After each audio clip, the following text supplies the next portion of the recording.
ጥንታዊ ታሪኽ ብዘደንቕ መልክዓ ምድሪ ዝተሓወሰሉ ቦታ ስንቅን ምግላጽ ዝበሕበ ዕንቅባል ካኒ እንኳን ናብ ሰሜን መቄዶንያ ግርማዊ ኣኽራናት ሰላማዊ ቀላያትን ህያው ባህልን ዘለዋ ሃገር ብድሓን መጻእኩም ብውዕይ ኣቀባብላ ኣፍ ዝመልእ መግቢ ብተወሳኺ ድማ ብዘደንጹ ጽቡቓት ደቂ ኣንስትዮ ትፍለጥ ሰሜን መቄዶንያ ካብ ዓይኒ ዝረኽቦን ላዕልያ ተቕርብ ሰላም ፍትዋት ቴሌግራሞት ሚድያ ንሎሚ ብዛዕባ ዘደንቑ ኣፍካ ዘትሕዙ ምስጢራት ዘለዋ መቄዶንያ እትበሃል ሃገር ኣብ ዘለናዮ ኮይና ኣብ ሓጽ ደቃይቕ ክንድህስስና መጀመርታ ግን ቻናልና ላይክ ሼር ሰብስክራይብ በመግባር ከተጀምሩና ተላወና ክሳብ መወዳእታ ድማ ምሳና ክጸንሑ ዕድም ሰሜን መቄዶንያ ዋላኳ ትሑዝ ስፍሓት ማለቱን 25700 ኪሎ ሜትር ይሃለዋ ሰሜን መቄዶንያ ግን ማስተንክር ተፈጥሮኣዊ ብዝህነት ዘለዋ ሃገር እያ ኣኽራናት ንኣድቨንቸረራት ዝለዓለ ቦታታት ንኽድህሱ ዝዕድሙ ኮይኖም ንህዝባን ትፉታትን ድማ ዝድግፉ ልምዓት ጎላጉልን ዘለዋ እያ ፍሉጣት ቀላያት ከም ኣፈ ታሪኽ ቀላይ ኦህሪድ ውርሻ ዓለም ዩኔስኮን ንጹር ማያቱ ጥንታዊ ምስጢራት ዝተመልአት እያ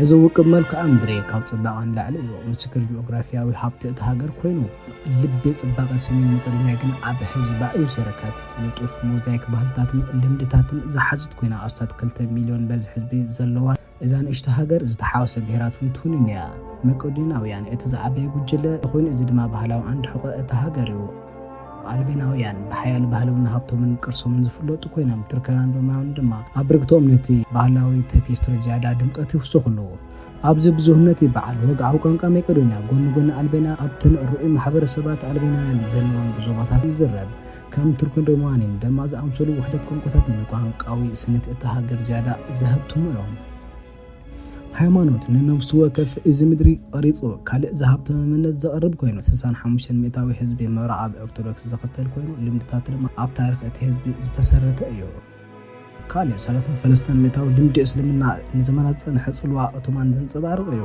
ንኣሽቱ ጉጅለታት ካቶሊካውያንን ካልኦት ሃይማኖታውያንን ጉጅለታት እውን ነዚ ዝተሓላለኸ መንፈሳዊ ሞዛይክ ይውስኹሉ እዚ ሰላማዊ ሓበራዊ ምንባር እምነታት ዋላኳ ኣብ ዝሓለፈ ዘመናት ብድውታት እንተጋጠመ ናይ ምጽዋር ምርዳእን ታሪኽ ድማ ዝነግር እዩ ታሪኽ ሰሜን መቄዶንያ ካብ በመሳጢ ታሪኽ ዝሓጽር ኣይኮነን እዚ ድማ ዛንታ ሓጽያዊ ግዝኣትን ስዕረትን ለውጥን ዘማልአ እውን እዩ ቀድሚ 2000 ዓመት እዛ መሬት እዚኣ ብፍሉጥ ኣሌክሳንደር ዓብዪ እትምራሕ ማእከል መንግስቲ መቄዶንያ ዝነበረት ኮይና ዓወቱን ዓለም ቀይሩ ባህሊ ሄሌኒክ ካብ ግሪክ ናብ ህንዲ ኣስፋሕፊ እዩ ድሕሪ ሞት ኣሌክሳንደር ዓብዪ እቲ ሓጽያዊ ግዝኣት ኣብ ትሕቲ መግዛእቲ ሮማውያን ድሕሩ ድማ ኣብ ትሕቲ ጽልዋ ግዝኣታት ቢዛንታይን ቡልጋርያ ኦቶማን ወደቐ ነፍሲ ወከፎም ኣሰር ዝገደፉ እንትኾኑ ሎሚ ዝድመጽ ባህላዊ ዕምቀት ፈጢሮም እዮም ካብ ስነ ህንጻ ክሳብ መግቢ ተወራርሶም እዮም ኣብ መበል 20 ክፍለ ዘመን መቄዶንያ ኣካል ዩጎዝላቪያ ኮይና ጽንሐት እንትኸውን ድሕሪ ቀዳማይ ውግእ ዓለም ናጽነታ ኣብ 1991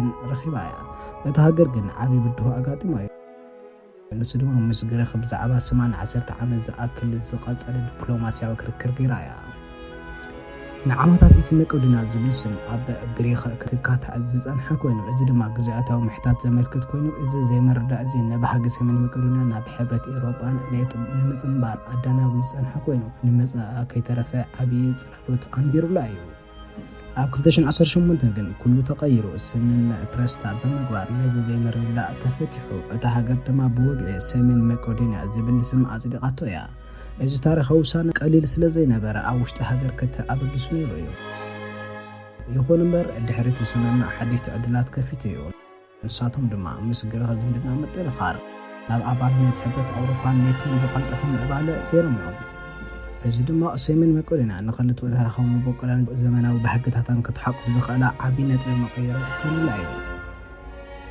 ናብ ሰሜን መቄዶንያ ምብጻሕ ኣብ ርእሰ ከተማ እታ ሃገር ስኮፕየ ከይተናፈስካ ምላስካ ድማ ንጉዕዞኻ ምሉእ ኣይግብሮን እዩ ኣብ ጎኒ ሩባ ቫርዳር ተቐሚጣ ትርከብ ሕሉፍን ህልውን ህይወት ብድምቀት ዝጋጨወላ ከተማ ስኮፕየ ሓደ ወገን ኣረግት ባዛር ጽዑቕ ከባቢ ናይ ዘመናዊ ኦቶማን ድኳናት ካፌታትን ትረኽበላ ከተማ ብሓደ ወገን ከዓ ጥንታውያን ናይ ቢዛንታይን ኣብያተ ክርስቲያናት ናይ ዝሓለፈ ዘመናት እምነት ዘቃልሑ ታሪኻት ብኣግራሞት ትዕዘበሉ ብኻልእ ወገን ድማ እታ ከተማ ብዘመናውነታ ትፍለጥ ኮይና ሰማይ ጠቀስ ህንጻታት ዕሙር ኣደባባያት ከምኡውን እዋናዊ ስነ ጥበባት ትካላት ምስሊ ሚሊዮን መስቀል ምልክት እምነትን ሓድነትን ኣብ ደብረ ቮድኖ ዝተቐመጠ ኮይኑ ዝያዳ ዕምርት ገይሩዋ እዩ ስኮፕየ ከተማ ጥራይ ኣይኮነትን እያ ንጉዕዞ ሰሜን መቄዶንያ ብግዜ ህያው ምስክር እያ ሎሚ ሰሜን መቄዶንያ ምልክት ባህላዊ ብዝህነትን ተፈጥሮኣዊ ጽባቐን ታሪኽን እያ رئيس كتما نايتا حنقلتي اسكوبيا اللي بسمن مقدونيا زخونت اسكوبيا كتما طرا ايكونتن تاغراج اونت كتدسس عدمه اتغبر الخا كتما يا እቲ ኣረጊትን ሓድሽን ባህልታት ዝጋጨሉ ካንቫስ እዩ። እታ ከተማ ጽሪትን ብጽቡቕ ዝተወደበትን ብጻስ ዝነደደትን ኮይና በጻሕቲ ኣብቲ ዕሙር ዕዳጋታት ውቅባትን መናፈሻታትን ታሪኻዊ ምልክታትን ንኽትሕሉ ትገብር እያ። ኣብ ማእከል ከተማ ኣደባባይ መቄዶንያ ብካፌታት፣ ድኳናት፣ ዓበይቲ ሓወልትታት ዝተመልአ ህያው ማእከል እዩ። ኣብዚ ናህር ናይቲ ንጡፍ ባህሊ እስኮፒያ ክስምዓካ ይኽእል እዩ። ኣብ ጥቓኡ ዝርከብ ናይ መበል 15 ክፍለ ዘመን ድልድል እምኒ ጎሊሁ ዝረአ ምልክት ክልተኣውነት እታ ከተማ ኮይኑ ደው ኢሉ ኣሎ። ነታ ታሪኻዊት ኣረጊት ከተማ ምስ ዘመናዊ ከተማ ዘራኽብ ንስኮፒያ ዝገልጽ ናይ ሕሉፍን ህልውን ጥምረት እዩ። ከተማ ሓወልቲ ሓደ ካብቲ ኣዝዩ ዘገርም መለለይ እስኮፒያ ብበዝሒ ሓወልትታት እዩ። ስነ-ቅርጽታታ ካብ ምስልታት ኣሌክሳንደር ዓብዪ ክሳብ ምሳሌያዊ ስእሊ ናይቲ ከባቢ ባህሊ ኣብ ነፍሲ ወከፍ ኩርናዕ ዘሰልሙ ይመስሉ። ይኹን እምበር ኩሎም ሓወልትታት ንኣድናቖት ዘነቓቕሑ ኣይኮኑን እዮም። ገሊኦም ድማ ብርቱዕ ክትዕልዓዒሎም እዮም። በቶም ነቐፍቲ ድማ ኣገዳስነቶም ኣብ ሕቶ ኣትዮም እዮም። ምስ ፋይናንሳዊ ክትዓት ምትእስሳር ከም ዘለዎም ከይተረፈ ኣመልኪቶም እዮም። ይኹን እምበር ንበጻሕቲ እዞም ሓወልትታት እዚኣቶም ዘይከሓድ ጽባቐ ስለ ዝህብዎ ንስኮፔጅ ክትርስዖ ዘይከኣል ፍሉይ መንነት ይህብዎ። ንኣፍቀርቲ ስነ ጥበብን ንፉዓት ተጓዓዝትን ከም ቤተ መዘክር ታሪኽ መቄዶንያ ዝኣምሰሉ ቤተ መዘክር እታ ከተማ ብዛዕባ ሃብታም ቅርስታት ዓሚቕ ርድኢት ይህቡ። እዚ ከምዚ ኢሉ እንከሎ ኣረጊት ባዛር ትውፊት ኣብ ማእከል ዘመናውነት ዝምዕበለሉ ንጡፍ ዕዳጋ ብሕይወት ይዕንብብ ኣሎ። ትደምቕ ዘላ ከተማ እስኮፒያ ክትበጽሓ ጥራይ እትኽእል ከተማ ኣይኮነትን እያ። ክተስተንትነሉ ክትዘናግዐሉ እትገብር ደመቕቲ ከተማ ብዘደንቕ ስነ ህንጻ ዝተሰለፉ ጎደናታት፣ ዛንታታት ጽንዓት ለውጥን መንነቱ ብቐጻሊ ዳግማይ ዝገልጽ ማሕበረሰብን ዝዓመረትን ዝተጨናነቐትን ከተማ እያ። كنو هنصاتاتن حوالتاتن ግን ካልእ ዘይርሳዕትን እጽሓቕፋ ትርከብ። ንሱ ድማ በቲ ህዝቢ ዝድነቕ ዝማርኽ ጽባቐ ዘለዎን እቲ ብዘለዎን ጸጋን ብልሓትን ጽባቐን ዝድነቕ ፍሉያት ዝኾና ደቂ ኣንስትዮ ብጣዕሚ ሰሓቢት ይገብራ። በምሳጥ ደቂ ኣንስትዮ መቄዶንያ ኣብ ጎደናታት እስኮፒያ ክትዘውር ከለኻ ሓደ መዳይ ብኡንቡ ኣቓልቦኻ ይስሕበካ። እዚ ኸኣ እተን ዘደነቓ ደቂ ኣንስትዮ መቄዶንያ እዩ። ባህርያትን ሲን ዘለዎም ትሕዋስን ጽልዋታት ባልካንን ማእከላይ ባሕርን ግዘ ዘይስዕሮ ስሕበትን የለቅሐን። ካብ ሃብታም ቡናዊ ክሳብ ድሙቕ ቀጠልያ ዝበጽሐ ዕንቲ፣ ካብ ወርቃዊ ጸሊም ክሳብ ዓሚቕ ጸሊም ዝበጽሐ ጸጉሪ ተፈጥሮኣውን መሳጥን ጽባቐን የንጸባርቓለን። ይኹን እምበር ጽባቐን ኣብ መልክዕን ጥራይ ዝተሓጽረ ኣይኮነን እዩ። ደቂ ኣንስትዮ መቄዶንያ ናይ ጸጋን ውዑይነትን ስምዒት ይፈስሰለን። እዚ ድማ ንምእማኑ ዘጸግም ተቐራረብቲ ይገብረን። ኩሉ ግዜ ናይ ባዕልን ቅዲ ዘለዎን ኮይነን ዘመናዊ ኣንፈታት ምስ ባህላዊ ምትንኻፋት ብውሕልነት ብምውሃድ ንመጻኢ ንሓቆፋ ውርሽአን የኽብራ። እዚ ናይ ቀደምን ሓዱሽን ምትሕዋስ ፍሉያት ይገብረን። ኣብ ብፍላይ ኣብ በጻሕቲ ዓዲ ኸኣ ምስቲ ዝልግሳሉ ሕያዋይ ፍቕሪ ዘይርሳዕ ጦብላሕታ እየን ዝገድፋሉ። ኣብዚ ዘለዎን ጽባቐ ምስ ብልሒ ይመዓረር እዩ። ንደቂ ኣንስትዮ መቄዶንያ ልዕል ዘብሎ ኣተሓሳስባን ህርፋንን እዩ። ንትምህርቲ ዋጋ ኣብ ዝህብ ባህሊ ብዙሓት ምዕቡል መጽናዕቲ ዝኽተላን ከም ኣብ ቁጠባ፣ ስነ ጥበብ ከምኡውን ሳይንስ ዝኣምሰሉ ዓውድታት እውን የትኩራ። በብዙሕ ቋንቋታት ዝዛረባ ኮይነን ኣብ ዝምድናታትን ዕምቀት ዝተሓላለኸን ብምምጻእ ጽባቐን ምስ ብልሕን ውልቃዊ ዕቤትን ዘለዎን ተወፋይነትን ከም ዝመዓረረ ዘረጋግጹ እዮም። ኣብ ዝምድናታት ደቂ ኣንስትዮ መቄዶንያ ብተኣማንነትን ሓቀኛ ውዑይነትን ይኽበራ። ንቕንዕና ይሓልያ። ከም ኣዕሩኽ መጻምርቲ ወይ ከማንስ ትርጉም ዘለዎ ዝምድናታት ይደልያ። ዝምድናታት ንምሕብሓብ ዘለዎን ተወፋይነት ምስቲ ዘይንቕንቕ ዓቕሚ ድጋፍን ፍቕርን ይመዓረረ። ኣብ ጉዕዞ ህይወት ጽኑዓት መሻርክቲ ድማ ይገብረን። በዚ ኸኣ ንወዲ ተባዕታይ ብዘለዎን ልግሲ ፍቕሪ ብጣዕሚ የደንቐን ነቲ ዓዲ እውን ዓብዪ ስሕበት ገይረን ኣለዋ። እስኮፒያ ካብቲ ባህ ዘብል ዕዳጋታት ክሳብ ሓወልትታትን ህዝባን ኣብ ኩሎም ዝበፅሑ ሰባት ዘይሃሰስ ኣሰር ትገድፍ ከተማ ኮይና ንፅብራቕ ናይቲ ህያው ባህሊ ሰሜን መቄዶንያ ሃብታም ታሪኽን ተስፋ ዘለዎ መጻኢን እውን እትሕብር ከተማ እያ። መንገድታታ ክትድስስ ከለኻ ሕሉፍ ታሪኽ ሾኽ እትብለላ ህልውን ህይወት ዘህብትማ መጻኢ ድማ ብድሙቕ ዝደምቕ ዓለም ክትኣቱ ክትረኽባ ኢኻ። ደቂ ኣንስትዮ መቄዶንያ ሞያውን ውልቃውን ህይወትን ሚዛን ናይ ምሃብ ፍሉይ ክእለት ኣለወን። ብሓቂ ዘነቓቕሕ ደረጃ ብስለትን ቆራጽነትን ኣለወን። ኣብቶም ፍጹም ምትሕውዋስ ጽባቐ ርድኢትን ሓቅነትን ዝደልዩ ዘይሃሰስ ጦብላሕታ ከም ዝገድፋ እውን እርግጸኛታት ኮይኖም እዮም ዝገልጹ። ጽባቐአንን መሳጢ ስብእነተንን ንሕመረ ሰሜን መቄዶንያ ዘንጸባርቕ እዩ። ብባህሊ ሃብታም፣ ብባህሊ ዝጠሓለ ግን ከዓ ንጡፍ ዘመናዊ ምስ መቄዶንያዊ ሰበይቲ መፍታው ማለት ድሕሪ ትርክብ ነዊሕ ዝጸንሕ ፍሉይ ስሕበት ምርኻብ ማለት እዩ። ንኹሉ ሰብ ልዑል ዋጋን ኣገዳስን ኮይኑ ክስምዖ ናይ ምግባር ዘገርም ፍሉይ ክእለት ዘለዎን ኮይኑ ዋላ ንዝቐለለ ህሞታት ናብ ዘይርሳዕ ተመክሮ ዝቐየር ፍሉይ ባህሪ ኣለዎን። ቁጠባ ሰሜን መቄዶንያ እናዓበየት ትኸይድ ዘላ ሃገር ኮይና ኪኖቱ ባህላዊ መሳርሕታት ሰሜን መቄዶንያ ብቐጻሊ ቁጠባ መንገዲ ዝቐይር ህዝቢ እዩ። ሕጂ እውን ትሑት ማእከላይ እቶ ዘለዋ ሃገር ተባሂላ እትምደብ ትኹን ደኣ እምበር ከም ሕርሻ፣ ዓለባ ከምኡውን ቱሪዝም ዝኣምሰሉ ወሰንቲ ዓውድታት ዕብየት ቁጠባ ኣመዝጊባ ኣላ።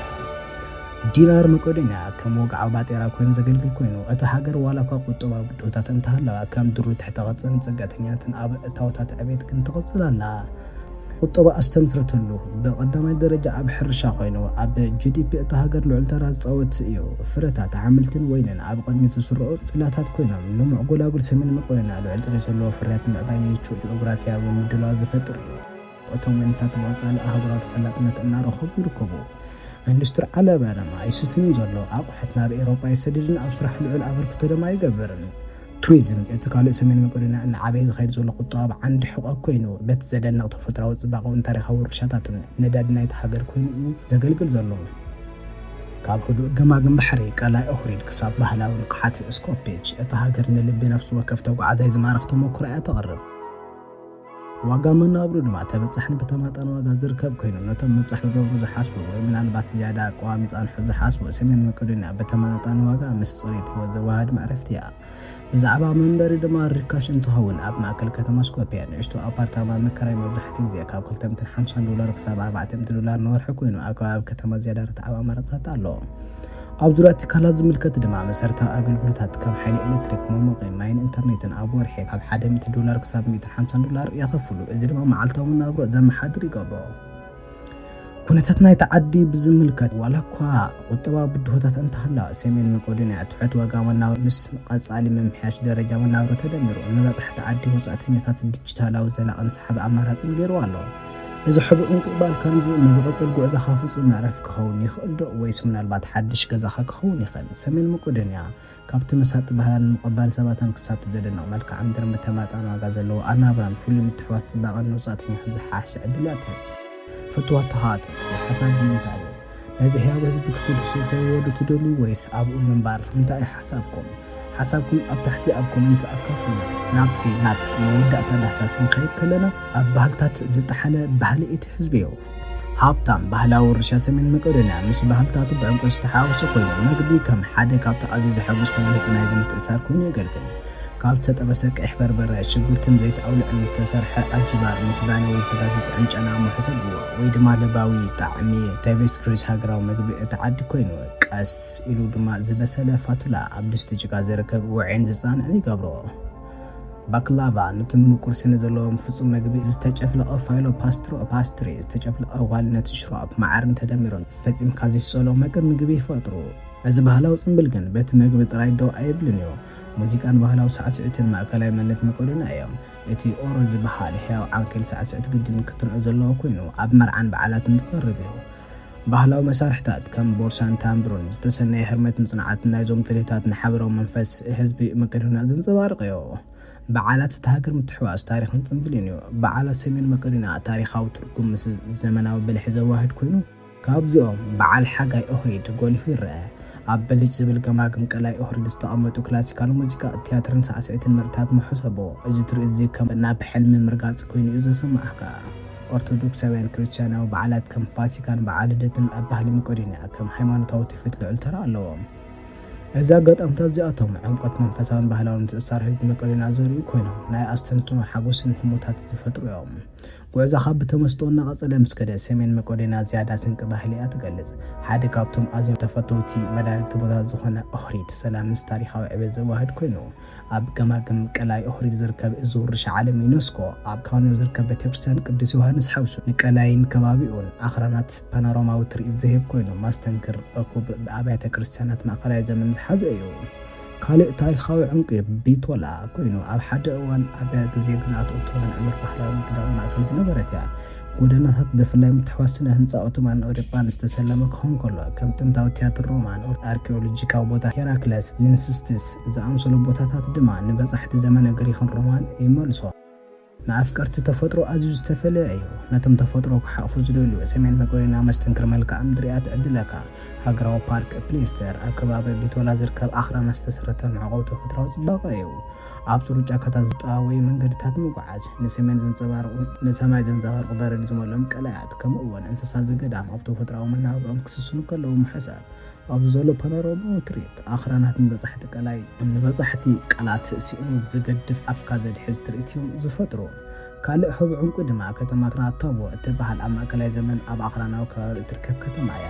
እቲ ጥንታዊ ግንብታት ሓለዋ ጸበብቲ ጎደናታት እምኒ ከምኡ'ውን እቲ ዓቀባ ኣባይቲ እምኒ ናብ ዝሓለፈ ዘመን ዘእቱ ኣፍ ደገ ኮይኑ እዩ ዝስምዓካ። ኣብ ናይቲ ከባቢ ኣፈ ታሪኽን ጽውጽዋያት ዝተሓነ ክራቶቮ ብዛዕባ ነፍሲ ሰሜን መቄዶንያ ሓቀኛ ርድኢት እያ ትህበካ። ሰሜን መቄዶንያ ዘደንቕ ጽባቐን ታሪኻዊ ትርጉምን ዘለዋ ሃገር ኮይና ንምግላእ ትጥዕም ይኸውን። ኣብ በዓላት ዕረት ስዕስዕ ወይ ድማ ጥንታውያን ከተማታት ህዱእ መልክዓ ምድሪ ትድህስስ ነፍሲ ወከፍ ህሞት ኣብ መጽሓፍ ታሪክ ምዕራፍ ዝቕድሕ ኮይኑ ይስምዓካ። ኣብ መወዳእታ ነዞም ዘገርሙ መዳርግቲ ቦታታት ኣብ ግምት ከተእቶም ከለኻ ሓንቲ ሕቶ ድማ ንኣኻ ክንሓትካ። ኣብ ሰሜን መቄዶንያ ካብ ተዓዘብናዮም ኣየናይ ቦታ እዩ ዝያዳ ንፍልጠትካ ንኣእምሮኻን ዘሐድሰካ? መልስኻ ኣብ ታሕቲ ኣብ ኮሜንት ግደፈልና። ፍትወት ሃልተቲ ኣግራሞት ሚድያ ንሎሚ ዝነበረና ዳህሳስ ነዚ ይመስል ነይሩ። ንቻናልና ሳብስክራይብ ምግባር ከይትርስዑ። ኣብ ዝቐጽል ብኻልእ ዳህሳስ ክሳብ ንራኸብ ድማ ኣብ ዘለኹም መሰሰናይ ንኣኹም ሰላም።